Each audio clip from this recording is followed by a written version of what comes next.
Hi all, ಎಲ್ರಿಗೂ ನಮಸ್ಕಾರ. Welcome back to my YouTube channel. ಎಲ್ಲ ಹೇಗಿದ್ದೀರಾ? ಐ ಹೋಪ್ ಎಲ್ಲ ಚೆನ್ನಾಗಿದ್ದೀರಾ ಅಂತ. ಇವತ್ತು ನಾನು ನಿಮಗೆ ತುಂಬಾ ಯೂಸ್ಫುಲ್ ಆಗೋವಂಥ ಒಂದು ವಿಡಿಯೋನ ಮಾಡ್ತಾಯಿದ್ದೀನಿ. ನಾನು ಸ್ಯಾರಿ ಬಿಸ್ನೆಸ್ನ ಸ್ಟಾರ್ಟ್ ಮಾಡಿದ ನಂತರ ನನಗೆ ತುಂಬ ಎನ್ಕ್ವೈರೀಸ್ ಬರ್ತಿದ್ದಂದರೆ ಸ್ಯಾರಿ ಬಗ್ಗೆ ಒಂದು ಎನ್ಕ್ವೈರಿನೂ ಬರ್ತಿರಲಿಲ್ಲ. ನೀವು ಎಲ್ಲಿಂದ ಸ್ಯಾರಿ ತರಿಸ್ತೀರಾ? ನಾನು ಸ್ಟಾರ್ಟ್ ಮಾಡಬೇಕಂತ ಅಂದ್ಕೊಂಡಿದ್ದೀನಿ. ನೀವು ಎಲ್ಲಿಂದ ತರಿಸ್ತೀರಾ? ಹಾಗೆ ಒಂದು ಸ್ಯಾರಿಗೆ ಎಷ್ಟು ರೈಟ್ ಬೀಳುತ್ತೆ? ಎಲ್ಲಿ ಕಡಿಮೆ ಪ್ರೈಸಿಗೆ ಸ್ಯಾರಿಗಳು ಸಿಗುತ್ತೆ ಅಂತ ತುಂಬ ಜನ ಕ್ವಶನ್ಸ್ನ ಕೇಳ್ತಿದ್ದೀರಿ. ನಾನು ಆಲ್ಮೋಸ್ಟ್ ಎಲ್ಲರಿಗೂ ಆನ್ಸರ್ ಮಾಡಿದ್ದೀನಿ. ನಾನು ಇಂಥವ್ರ ಹತ್ರನೇ ಸ್ಯಾರಿ ತರಿಸ್ತೀನಿ ಅಂತ ನಾನು ತರಿಸಿದ್ದ ಕಾಂಟ್ಯಾಕ್ಟ್ ನಂಬರ್ನು ಸಹ ಅವರಿಗೆ ಕೊಟ್ಟಿದ್ದೀನಿ. ನಾನು ಯಾರಿಗೂ ಸಹ ಇಗ್ನೋರ್ ಏನು ಮಾಡಿಲ್ಲ. ಏಕೆಂದರೆ ನನಗೆ ಆ ಅನುಭವ ಆಗಿದೆ. ಆ ಅನುಭವ ಬೇರೆಯವ್ರಿಗೆ ಆಗಬಾರ್ದು ಅಂತ ನನ್ನ ಹತ್ರ ಯಾರೇ ಏನೇ ಕೇಳಿದ್ರು ಸಹ ನಾನು ಅವ್ರಿಗೆ ಹೆಲ್ಪ್ ಮಾಡಿದ್ದೀನಿ. ಅದ್ರ ಬಗ್ಗೆ ನನಗೆ ಹೆಮ್ಮೆ ಇದೆ. ಏನಕ್ಕಂದರೆ ತುಂಬ ಜನ ಅಂದರೆ ಬೆಳೆದಿರೋರು ಸರಿ, ಓಕೆ, ಜಾಸ್ತಿ ಜನ ಫಾಲೋವರ್ಸ್ ಇರೋರು ಮೆಸೇಜ್ಗೆ ರಿಪ್ಲೈ ಮಾಡಲ್ಲ, ಓಕೆ. ಬಟ್ ಫಾಲೋವರ್ಸ್ ಇಲ್ಲದೆ ಇರೋರು, ಈಗ ಹೊಸದಾಗಿ ಸ್ಯಾರಿ ಬಿಸ್ನೆಸ್ನ ಸ್ಟಾರ್ಟ್ ಮಾಡಿದಾರಲ್ಲ, ಅವ್ರ ಹತ್ರನೂ ಸಹ ನಾನು ಹೊಸದಾಗಿ ಸ್ಟಾರ್ಟ್ ಮಾಡಿರೋರ ಥರನ ಕೇಳಿದ್ದೀನಿ. ಬಟ್ ಅವ್ರು ಒಬ್ಬರು ನನಗೆ ಹೆಂಗೆ ಮಾಡಿಬಿಟ್ರು ಅಂದರೆ, ಮೆಸೇಜ್ಗೆ ರಿಪ್ಲೈ ಮಾಡದಿರೋದೇ ಒಳ್ಳೆಯದು ಅನಿಸ್ಬಿಡುತ್ತೆ ಈ ರೀತಿ ಮಾಡೋದು. ಕೆಲವೊಬ್ಬರು ರಿಪ್ಲೈನೇ ಮಾಡಲಿಲ್ಲ, ಕೆಲವೊಬ್ಬರು ನಾವೇ ಹೋಗಿ ಗುಜರಾತಲ್ಲಿ ತರ್ತೀವಿ, ಸೂರತ್ನಲ್ಲಿ ತರ್ತೀವಿ ಅಂತ ಹೇಳಿಬಿಟ್ಟು ಸುಮ್ಮನಾಗ್ಬಿಟ್ರು, ನಂಬರು ಏನೂ ಕೊಡಲಿಲ್ಲ. ಆದರೆ ಇನ್ನೊಬ್ಬರು ನನಗೆ ಮಾಡಿದ್ದು ನನಗೆ ತುಂಬಾ ಬ್ಯಾಡ್ ಎಕ್ಸ್ಪೀರಿಯೆನ್ಸ್ ಆಯಿತು ಅಂತಲೇ ಹೇಳ್ಬೋದು. ಹಾಗೆ ನನ್ನ ಟೈಮ್ ತುಂಬಾ ವೇಸ್ಟ್ ಆಯಿತು. ಜಸ್ಟ್ ಮಿಸ್ ನಾನು 10,000 ರುಪೀಸ್ನ ಕಳ್ಕೊತಿದ್ದೆ ಅವ್ರ ಮಾತನ್ನ ಕಟ್ಕೊಂಡು. ಬೇರೆಯವ್ರ ಥರ ಅವರು ಇಲ್ಲ ನಾನು ಹೇಳಲ್ಲ, ಇಲ್ಲಾಂದರೆ ಮೆಸೇಜ್ಗೆ ರಿಪ್ಲೈನೇ ಮಾಡಬಾರ್ದಿತ್ತು. ಆದರೆ ನನಗೆ ತುಂಬಾ ಬ್ಯಾಡ್ ಎಕ್ಸ್ಪೀರಿಯೆನ್ಸ್ ಆಯ್ತು ಅಂತ ಹೇಳ್ಬೋದು. ಒಬ್ಬರು ಬಂದುಬಿಟ್ಟು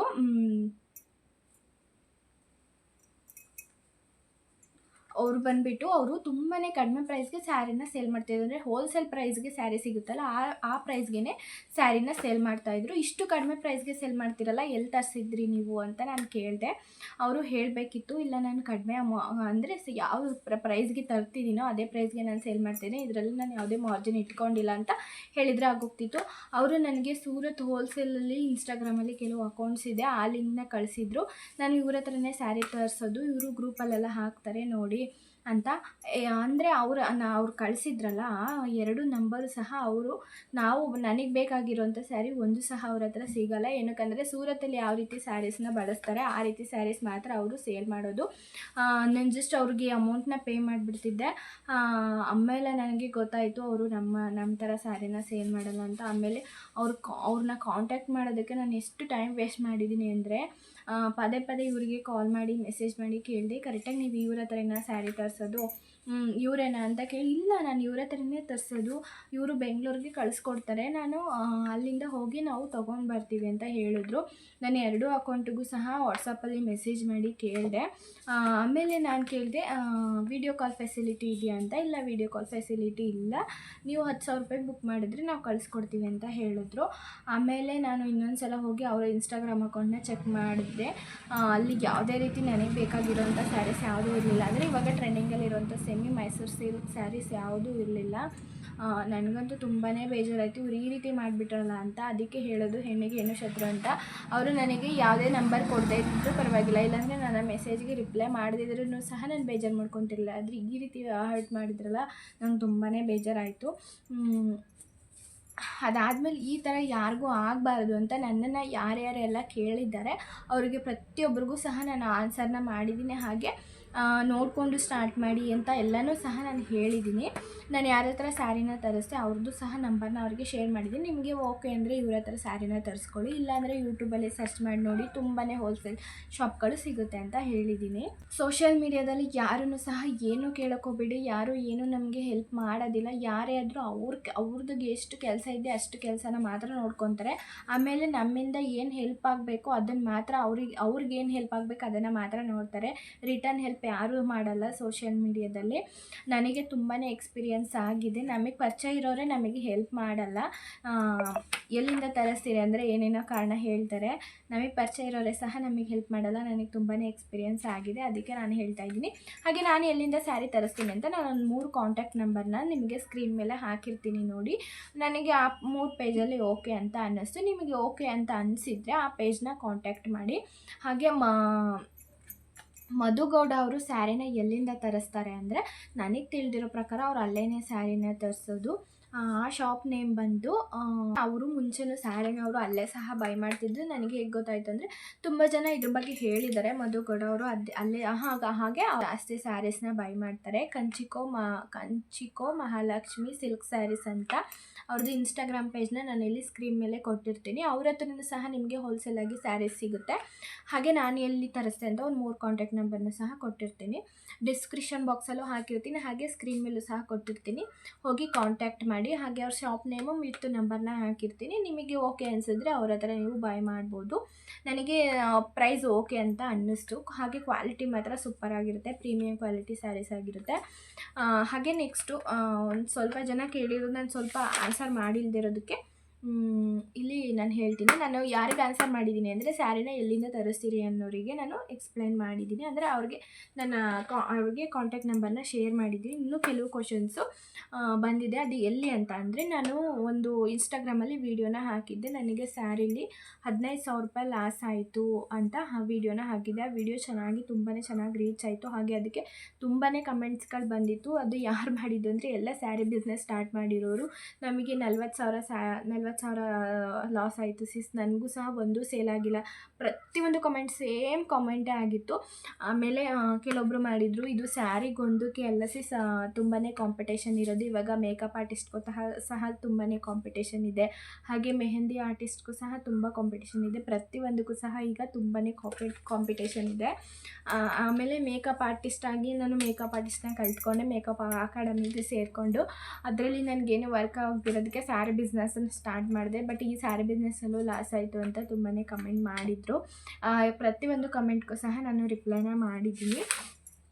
ಹಾಗೆ ನಾನು ಸ್ಯಾರಿನ ಎಲ್ಲಿಂದ ತರಿಸ್ತೀನಿ ಅಂತ ಹೇಳಿದ್ನಲ್ಲ, ನಾನು ಇಲ್ಲಿ ಸ್ಕ್ರೀನ್ ಮೇಲೆ ಕೊಟ್ಟಿರ್ತೀನಲ್ಲ, ಆ ನಂಬರ್ಗೆ ಕಾಂಟ್ಯಾಕ್ಟ್ ಮಾಡಿ. ನಾನು ಸಹ ಅಲ್ಲೇ ಸ್ಯಾರಿಗಳನ್ನ ತರಿಸ್ಕೊಂಡಿದ್ದು. ಹಾಗೆ ಸ್ಯಾರಿ ಪ್ರೈಸು ನಿಮಗೆ ಎಷ್ಟು ಪ್ರೈಸಲ್ಲಿ ಸಿಕ್ಕಿದ್ರೆ ನಿಮಗೆ ಒಳ್ಳೆಯದು ಅನಿಸುತ್ತೆ ಅಂದರೆ ಒಂದು 650 ರೇಂಜ್ 650-700 ರೇಂಜಲ್ಲಿ ನಿಮಗೆ ಸ್ಯಾರಿಗಳು ಸಿಕ್ಕಿದ್ರೆ ನೀವು ಆರಾಮಾಗಿ ಅದಕ್ಕೆ ಮಾರ್ಜಿನ ಇಟ್ಕೊಬೋದು. ಆ ಪ್ರೈಸಲ್ಲಿ ನಿಮಗೆ ಸ್ಯಾರಿಗಳು ಸಿಕ್ಕಿದ್ರೆ ಒಳ್ಳೆಯದಾಗುತ್ತೆ. ನಿಮಗೂ ಸಹ ಒಳ್ಳೆ ಅಮೌಂಟು ಮಾರ್ಜಿನ್ನ ಇಟ್ಕೊಬೋದು. ಹಾಗೆ ನಾನು ಇಲ್ಲಿ ಕೊಟ್ಟಿರ್ತೀನಲ್ಲ, ಅವ್ರ ಹತ್ರ ಎಲ್ಲ 650 500ಇಂದನೇ ಸ್ಟಾರ್ಟ್ ಆಗೋ ಸ್ಯಾರಿಗಳಿದೆ. ಅಂದರೆ ಪ್ರೈಸಿಗೆ ತಕ್ಕನಾಗಿ ಕ್ವಾಲಿಟಿ ಇರುತ್ತೆ ಅಷ್ಟೇ.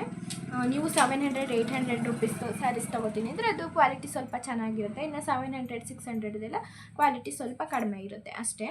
ಪ್ರೈಸಿಗೆ ತಕ್ಕನಾಗಿ ಸ್ಯಾರಿಗಳಿರುತ್ತೆ. ಹಾಗೆ ಸ್ಯಾರಿಗಳನ್ನ ಇವಾಗ ತೊಗೊತೀವಿ, ಹೆಂಗೋ ಸ್ಯಾರಿ ಬಿಸ್ನೆಸ್ನು ಸ್ಟಾರ್ಟ್ ಮಾಡ್ತೀವಿ. ಅದಾದಮೇಲೆ ಅಕಸ್ಮಾತ್ ನಮಗೆ ಬುಕ್ಕಿಂಗ್ ಬಂದರೆ ಅದನ್ನು ಹೇಗೆ ಪೋಸ್ಟ್ ಮಾಡೋದು ಅಂತ ಏನಿಲ್ಲ. ನೀವು ಪ್ಯಾಕಿಂಗ್ನ ಅವ್ರ ಅಡ್ರೆಸ್ನ ತೊಗೊಂಡು, ಕೊರಿಯರ್ ಕವರ್ಸ್ ಇರುತ್ತಲ್ಲ, ಕೊರಿಯರ್ ಕವರ್ಸ್ಗೆ ಒಂದು ಶೀಟಲ್ಲಿ ಅವರ ಅಡ್ರೆಸ್ ಎಲ್ಲ ಬರೆದ್ಬಿಟ್ಟು ಕೊರಿಯರ್ ಕವರ್ಸ್ಗೆ ಹಾಕಿ, ಹಾಗೆ ಸ್ಯಾರಿನ ಪ್ಯಾಕಿಂಗ್ ಮಾಡಿಬಿಟ್ಟು ನಿಮ್ಮ ಪೋಸ್ಟ್ ಆಫೀಸ್ ಅಂದರೆ ನಿಮಗೆ ನಿಯರ್ ಪೋಸ್ಟ್ ಆಫೀಸ್ ಅಂದರೆ ಹಳ್ಳಿಗಳಿಗೆ ಪೋಸ್ಟ್ ಆಫೀಸ್ ಇರುತ್ತಲ್ಲ, ಅಲ್ಲಿ ಪೋಸ್ಟ್ ಮಾಡೋದಕ್ಕಾಗೋದಿಲ್ಲ. ನೀವು ನಿಮ್ಮ ಮೇಯ್ನ್ ಪೋಸ್ಟ್ ಆಫೀಸ್ಗೆ ಹೋಗಬೇಕು. ಅಂದರೆ ಇವಾಗ ನಮ್ಮ ಊರು ಬಂದು ಹಂಡ್ರಂಗಿ, ನಮಗೆ ಪೋಸ್ಟ್ ಇರೋದು ಹಂಡ್ರಂಗಿ. ಆದರೆ ಹಂಡ್ರಂಗಿ ಪೋಸ್ಟಲ್ಲಿ ಸ್ಯಾರಿ ಪೋಸ್ಟ್ ಮಾಡೋದಕ್ಕಾಗೋದಿಲ್ಲ. ನಾವು ಹೋಗಬೇಕಾಗಿರೋದು ಹೋಬಳಿ ಪೋಸ್ಟ್ಗೆ. ನಾನು ಇಲ್ಲಿಂದ ನಮಗೆ 8 ಕಿಲೋಮೀಟರ್ಸ್ ಆಗುತ್ತೆ. ಇಲ್ಲಿಂದ ನಮಗೆ 8 ಕಿಲೋಮೀಟರ್ಸ್ ಆಗುತ್ತೆ. 8 ಕಿಲೋಮೀಟ್ರು ನಮಗೆ ಹಂಡ್ರಂಗಿ ಪೋಸ್ಟಲ್ಲಿ ಸ್ಯಾರಿಗಳನ್ನ ಪೋಸ್ಟ್ ಮಾಡೋದಕ್ಕಾಗೋದಿಲ್ಲ. ನಾವು ಮೇನ್ ಪೋಸ್ಟ್ ಆಫೀಸ್ಗೆ ಹೋಗಿ ಪೋಸ್ಟ್ ಮಾಡಬೇಕು. ಅಲ್ಲಿ ಹೋಗಿಬಿಟ್ಟು ಇದನ್ನು ಕೊರಿಯರ್ ಮಾಡಬೇಕಂತ ಹೇಳಿದ್ರೆ ಅವ್ರು ನಿಮಗೆ ಪಿನ್ ಕೋಡ್ನ ತೊಗೊಂಡು ಆ ಅಡ್ರೆಸ್ಗೆ ಕೊರಿಯರ್ನ ಮಾಡಿಬಿಟ್ಟು ನಿಮಗೆ ಶಿಪ್ಪಿಂಗ್ ಐ ಡಿ ನಂಬರ್ಗಳನ್ನ ಶೀಟಲ್ಲಿ ಕೊಡ್ತಾರೆ. ಪೋಸ್ಟಿಗೆ ಚಾರ್ಜ್ ಬಂದು 50 ರುಪೀಸ್ ಆಗುತ್ತೆ. ಎಕ್ಸ್ಟ್ರಾ 12 ರೂಪಾಯಿ ಅವರು ಚಾರ್ಜಸ್ನ ತೊಗೊತಾರೆ. ಒಟ್ಟಿಗೆ ಒಂದು ಪಾರ್ಸಲ್ಗೆ 60 ರುಪೀಸ್ ಆಗುತ್ತೆ. 62ಇಂದ 70 ರುಪೀಸ್ವರೆಗೂ ಆಗುತ್ತೆ. ಅಂದರೆ ಪಿನ್ ಕೋಡ್ ಮೇಲೆ ಡಿಪೆಂಡ್ ಆಗುತ್ತೆ. ಅಷ್ಟರ ಮೇಲೆ ಏನು ಜಾಸ್ತಿ ಆಗೋಲ್ಲ. ಜಸ್ಟ್ 70 ರುಪೀಸೇ ಲಾಸ್ಟ್ ಆಗೋದು. ನಾನು ಮೈಸೂರಿಗೆ ಪೋಸ್ಟ್ ಮಾಡಿದ್ದೆ, ಹಾಗೆ ಬೆಂಗಳೂರಿಗೆ ಪೋಸ್ಟ್ ಮಾಡಿದ್ದೆ. ಅದು ಬಿಟ್ಟರೆ ಇನ್ನೊಂದು ಪೋಸ್ಟ್ ಸಹ ಮೈಸೂರಿಗೆ ಎಲ್ಲ ನನಗೆ 62 ರುಪೀಸ್ ಆಗಿತ್ತು ಅಷ್ಟೇ. ಪೋಸ್ಟ್ ಆಫೀಸ್ಗೆ ನೀವು ಅದನ್ನು ಪ್ಯಾಕ್ ಮಾಡ್ಕೊಂಡು ಹೋಗಿ ಕೊರಿಯರ್ ಮಾಡಬೇಕಂತ ಹೇಳಿದರೆ ಸಾಕು, ಅವರೇ ಕೊರಿಯರ್ ಮಾಡ್ತಾರೆ. ನಿಮಗೆ 3-4 ಡೇಸಲ್ಲಿ ಡೆಲಿವರಿ ಆಗುತ್ತೆ ಆರಾಮಾಗಿ. ಹಾಗೆ ಕೊರಿಯರ್ ಕವರ್ಸ್ನ ಎಲ್ಲಿ ತೊಗೊಬೇಕು ಅಂತ ನಿಮಗೆ ಕೊರಿಯರ್ ಕವರ್ಸು ನಾನು ವೀಡಿಯೋದಲ್ಲಿ ಹಾಕಿರ್ತೀನಲ್ಲ, ಆ ಥರ ಕವರ್ಸಲ್ಲಿ ನೀವು ಪೋಸ್ಟ್ ಮಾಡಬೇಕಂತ ಏನು ರೂಲ್ಸ್ ಇಲ್ಲ. ಮಾಮೂಲಿ ಪೇಪರ್ ಕವರ್ಸು ಸಹ ಬರುತ್ತೆ. ಅದನ್ನು ಸಹ ನಿಮಗೆ ಯಾವುದು ಸಿಗುತ್ತೆ ಅದನ್ನು ನೋಡಿಕೊಂಡು ನೀವು ಬೈ ಮಾಡ್ಕೊಬೋದು. ಇಲ್ಲಾಂದರೆ ಆನ್ಲೈನಲ್ಲಿ ಮೀಶೋದಲ್ಲಿ ಸಿಗುತ್ತೆ ನಿಮಗೆ. ಮೀಶೋ, ಅಮೆಝಾನ್, ಫ್ಲಿಪ್ಕಾರ್ಟ್ ಎಲ್ಲ ಕಡೆಯೂ ನಿಮಗೆ ಮೀಶೋ ಕವರ್ಸು ಸಿಗುತ್ತೆ. ಅಲ್ಲಿ ಸೈಜ್ ವೈಸ್ ಕೊಟ್ಟಿರ್ತಾರೆ, 10 to 12, ಹಾಗೆ 10 to 14, 10 to 16 ಅಂತ ಕೊಟ್ಟಿರ್ತಾರೆ. ನೀವು 10 to 16, 14 ಈ ಥರ ಸೈಜಲ್ಲಿ ಬುಕ್ ಮಾಡಿಕೊಂಡ್ರೆ ಸ್ಯಾರಿನ ಆರಾಮಾಗಿ ಪ್ಯಾಕ್ ಮಾಡ್ಬೋದು. ನನಗೆ ಗೊತ್ತಿಲ್ಲ, ನಾನು ಫಸ್ಟು 10 to 12 ತೊಗೊಂಡಿದ್ದೆ. ಅಂದರೆ ಸೈಜು ಸ್ವಲ್ಪ ಲಾಂಗು ಕಡಿಮೆ ಇತ್ತು, ಅಗಲ ಸರಿಯಾಗಿತ್ತು, ಬಟ್ ಉದ್ದ ನನಗೆ ಸ್ವಲ್ಪ ಅಷ್ಟು ಸ್ಯಾರಿನ ಪ್ಯಾಕ್ ಮಾಡಲಿಕ್ಕೆ ಆಗ್ತಿರಲಿಲ್ಲ. ನಾನು ಅದನ್ನು ಹೆಂಗೋ ಅಡ್ಜಸ್ಟ್ ಮಾಡಿ ಹಾಕ್ಬಿಟ್ಟು ಅದ್ರ ಮೇಲೆ ಮತ್ತೆ ನಾನು ಪ್ಲಾಸ್ನ ಹಾಕ್ತಿದ್ದೆ. ಅದಾದಮೇಲೆ ನಾವು ಸ್ಯಾರಿಗೆ ಎಷ್ಟು ಮಾರ್ಜಿನ್ನ ಇಡಬೇಕಂತ ಅಂದರೆ, ನೀವು ಸ್ಯಾರಿ ಬಿಸ್ನೆಸ್ನ ಚೆನ್ನಾಗಿ ಸ್ವಲ್ಪ ಫಾಲೋವರ್ಸ್ನ ಹೊಂದ್ಕೊಂಡು ಸ್ಯಾರಿನ ಚೆನ್ನಾಗಿ ನಾವು ಕ್ಲಿಕ್ ಮಾಡಬೇಕಂದ್ರೆ, ಫಸ್ಟ್ ನಾವು ಸ್ಯಾರಿನ ಬಿಸ್ನೆಸ್ ಸ್ಟಾರ್ಟ್ ಮಾಡಿದಾಗ ಜಾಸ್ತಿ ಮಾರ್ಜಿನ್ ಇಡಲಿಕ್ಕೆ ಹೋಗಬೇಡಿ. ಏನಕ್ಕಂದರೆ ನಾವು ತಂದಿರೋ ಪ್ರೈಸ್ಗೆ ನಾವು ಸ್ಯಾರಿನ ಮಾರಿದ್ರೂ ಪರವಾಗಿಲ್ಲ, ಜಾಸ್ತಿ ಮಾರ್ಜಿನ್ನ ಇಡ್ಲಿಕ್ಕೆ ಹೋಗಬೇಡಿ. ಏನಕ್ಕಂದರೆ ನಮಗೂ ಮತ್ತು ಕಸ್ಟಮರ್ಸ್ಗೂ ಒಂದು ಬಾಂಡಿಂಗ್ ಬೆಳಿಬೇಕಂದ್ರೆ ಅವ್ರಿಗೆ ನಮ್ಮ ಮೇಲೆ ನಂಬಿಕೆ ಬರಬೇಕು. ನಂಬಿಕೆ ಬಂದ್ರೇ ಮತ್ತೆ ಅವರು ಸ್ಯಾರಿಗಳನ್ನ ಪರ್ಚೇಸ್ ಮಾಡೋದು.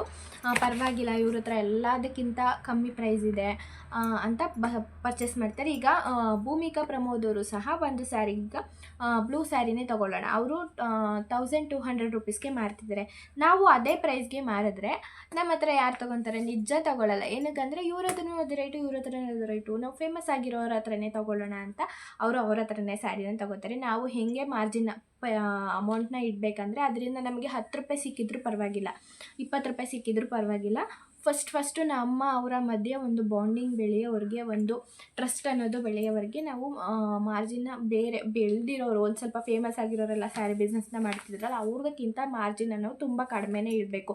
ಆಗ ಜನ ಪರವಾಗಿಲ್ಲ, ಸೇಮ್ ಸ್ಯಾರಿ ಇವ್ರ ಹತ್ರ ತುಂಬಾ ಪ್ರೈಸ್ ಕಡಿಮೆ ಇದೆ ಅಂತ ನಿಮ್ಮ ಹತ್ರ ಸ್ಯಾರಿನ ಬೈ ಮಾಡ್ತಾರೆ.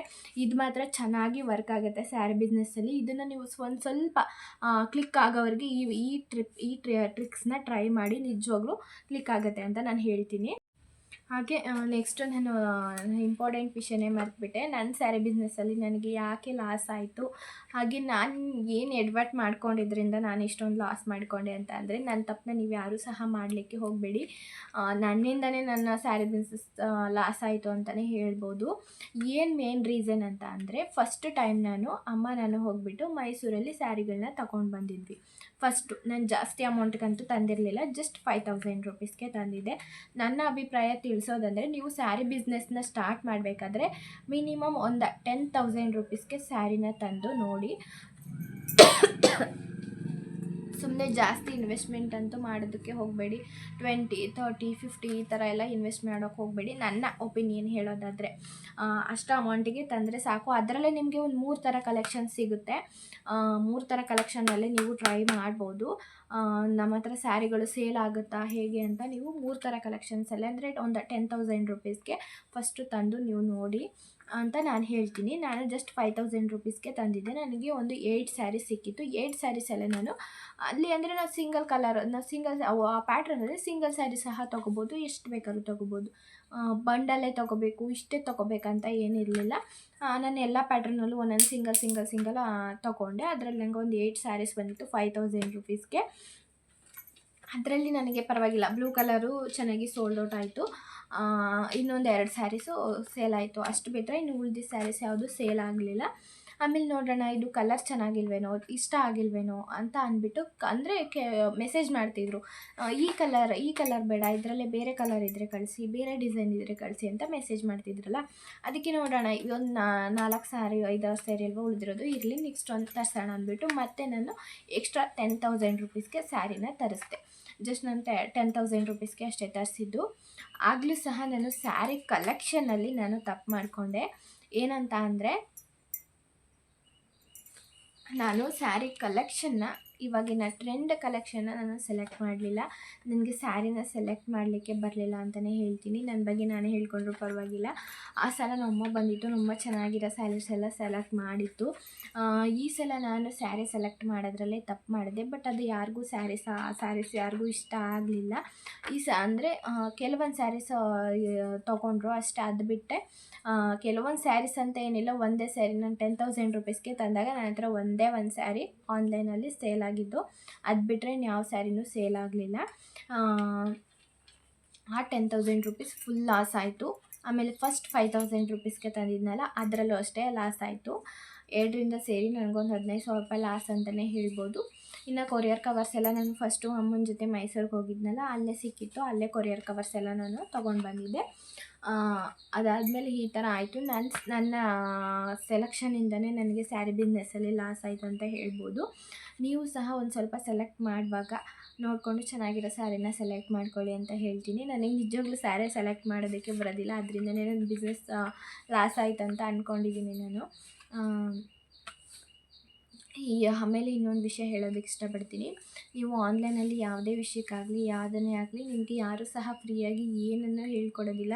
ಎಲ್ಲದಕ್ಕೂ ಸಹ ಅಮೌಂಟ್ ಕೇಳ್ತಾರೆ. ಏನಾದರೂ ಒಂದು ಕಲ್ತ್ಕೊಬೇಕು, ಏನಾದರೂ ಅದನ್ನು ನಾವು ತಿಳ್ಕೊಬೇಕು ಅಂತ ಅಂದರೆ ಇಲ್ಲ ಏನಾದರೂ ಒಂದು ಸುಳ್ಳು ಹೇಳಿ ಸುಮ್ಮನೆ ಆಗ್ತಾರೆ, ಇಲ್ಲಾಂದರೆ ಅದಕ್ಕೆ ಅಮೌಂಟ್ ಕೇಳ್ತಾರೆ. ಈ ಸೋಷಿಯಲ್ ಮೀಡ್ಯಾದಲ್ಲಿ ಆನ್ಲೈನ್ ಪ್ಲಾಟ್ಫಾರ್ಮಲ್ಲಿ ನಾವು ಏನನ್ನು ಸಹ ಫ್ರೀಯಾಗಿ ಬೇರೆಯವ್ರ ಹತ್ರ ಹೇಳಿಸ್ಕೊಳ್ಳೋದಕ್ಕಾಗೋದೇ ಇಲ್ಲ. ಅದಕ್ಕೋಸ್ಕರ ನನ್ನನ್ನು ಯಾರೇ ಏನೇ ಕೇಳಿದ್ರು ಸಹ ನಾನು ಎಲ್ಲರಿಗೂ ಸಹ ಆನ್ಸರ್ ಮಾಡಿದ್ದೀನಿ. ನನ್ನ ಥರ ಎಕ್ಸ್ಪೀರಿಯೆನ್ಸ್ ಬೇರೆಯವ್ರಿಗೆ ಆಗಬಾರ್ದು ಅಂತ. ಹಾಗೆ ಎಲ್ಲರೂ ಹೇಳೋದಿಲ್ಲ ಅಂತ ನಾನು ಹೇಳೋದಿಲ್ಲ, ಕೆಲವೊಬ್ಬರು ಒಳ್ಳೆಯವರು ಸಹ ಇರ್ತಾರೆ. ಆ ಒಳ್ಳೆಯವರು ನಮಗೂ ಸಹ ಗೊತ್ತು. ನನಗೂ ಸಹ ಒಬ್ಬರು ಪರಿಚಯ ಆಗಿದ್ದಾರೆ. ಅವರು ಸಹ ತುಂಬಾ ಫ್ರೆಂಡ್ಲಿಯಾಗಿ ಮಾತಾಡ್ತಾರೆ. ಅವ್ರಿಗೂ ಸಹ ಚೆನ್ನಾಗಿ ಫಾಲೋವರ್ಸ್ ಇದ್ದಾರೆ. ಬಟ್ ಆ ರೀತಿ ಅವರು ಇದನ್ನು ತೋರಿಸೋದಿಲ್ಲ. ತುಂಬ ಚೆನ್ನಾಗಿ ಹೆಲ್ಪ್ ಮಾಡ್ತಾರೆ. ನಂದೊಂದು ಸ್ಯಾರಿನ ನಿಮ್ಮ ಸ್ಟೋರಿಗೆ ಹಾಕ್ಕೊಬೇಕು, ಎಷ್ಟು ಅಮೌಂಟ್ ಕೊಡಬೇಕು ಹೇಳಿ ಅನ್ನೋ ಹೊತ್ತಿಗೆ ಅವರು ಅಮೌಂಟ್ ಏನು ಬೇಡ, ನಾನು ಹಾಕ್ಕೊಳ್ತೀನಿ, ನೀವು ವೀಡಿಯೋ ಕಳಿಸ್ಕೊಡಿ ಸಾಕು ಅಂತ ಅವರು ಫ್ರೀಯಾಗಿ ನನ್ನ ಸ್ಯಾರಿ ವೀಡಿಯೋನ ಸ್ಟೋರಿಯಲ್ಲಿ ಹಾಕ್ಕೊಂಡಿದ್ರು. ಆ ಥರ ಜನನೂ ಇರ್ತಾರೆ, ಈ ಥರ ಜನನೂ ಇರ್ತಾರೆ. ನಾವು ಎಲ್ಲ ಒಂದೇ ಥರ ಇರ್ತಾರೆ ಅಂತ ನಾನು ಹೇಳೋದಕ್ಕಾಗೋದಿಲ್ಲ. ಆ ಥರ ಜನನೂ ಇರ್ತಾರೆ. ಅದಾದಮೇಲೆ ಇವತ್ತಿನ ವಿಡಿಯೋ ನಿಮಗೆ ತುಂಬ ಯೂಸ್ಫುಲ್ ಆಗಿದೆ ಅಂತ ಅಂದ್ಕೊಂಡಿದ್ದೀನಿ. ನನಗೆ ಗೊತ್ತಿರೋಷ್ಟು ನಿಮಗೆ ಇನ್ಫಾರ್ಮೇಷನ್ನ ನಾನು ನಿಮಗೆ ಕೊಟ್ಟಿದ್ದೀನಿ. ನನಗೆ ಎಷ್ಟು ಗೊತ್ತೋ ಅಷ್ಟು ಇನ್ಫಾರ್ಮೇಷನ್ನ ನಾನು ನಿಮಗೆ ಕೊಟ್ಟಿದ್ದೀನಿ. ಅಂದರೆ ಸ್ಯಾರಿ ಬಿಸ್ನೆಸ್ ಸ್ಟಾರ್ಟ್ ಮಾಡೋರಿಗೆ ಸ್ವಲ್ಪ ಹೆಲ್ಪ್ ಆಗುತ್ತೆ ಅಂತ. ಹಾಗೆ ನೀವು ಸ್ಯಾರಿನೇ ಸ್ಟಾರ್ಟ್ ಮಾಡಬೇಕಂತ ಏನಿಲ್ಲ, ತುಂಬಾ ಆಪ್ಷನ್ ಇದೆ.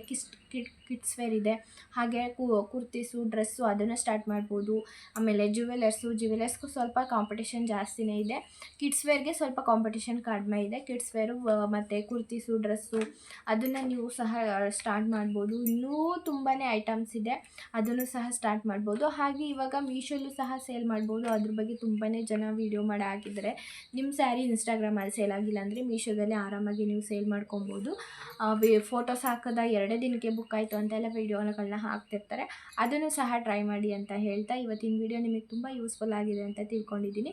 ಹಾಗೆ ವಿಡಿಯೋ ಇಷ್ಟ ಆದರೆ ಒಂದು ಲೈಕ್ ಮಾಡಿ. ಹಾಗೆ ವಿಡಿಯೋಯಿಂದ ನಿಮಗೆ ಏನಾದರೂ ಯೂಸ್ಫುಲ್ ಆದರೆ ಕಮೆಂಟ್ ಮಾಡಿ. ಹಾಗೆ ನನ್ನ ಸಬ್ಸ್ಕ್ರೈಬ್ ಮಾಡ್ಕೊಳ್ಳಿ ಚಾನಲ್ನ. ಹೀಗೆ ಮುಂದೆ ಯೂಸ್ಫುಲ್ ವೀಡಿಯೋಗಳನ್ನ ಹಾಕ್ತಿರ್ತೀನಿ, ನಿಮಗೆ ನೋಟಿಫಿಕೇಷನ್ ಸಹ ಬರುತ್ತೆ. ಸಬ್ಸ್ಕ್ರೈಬ್ ಮಾಡಿಕೊಂಡು ಹೀಗೆ ಸಪೋರ್ಟ್ ಮಾಡಿ ಅಂತ ಕೇಳ್ಕೊಳ್ತೀನಿ. ಮತ್ತು ಒಂದು ಒಳ್ಳೆ ವಿಡಿಯೋದಲ್ಲಿ ಸಿಗೋಣ. ಓಕೆ, ಬಾಯ್.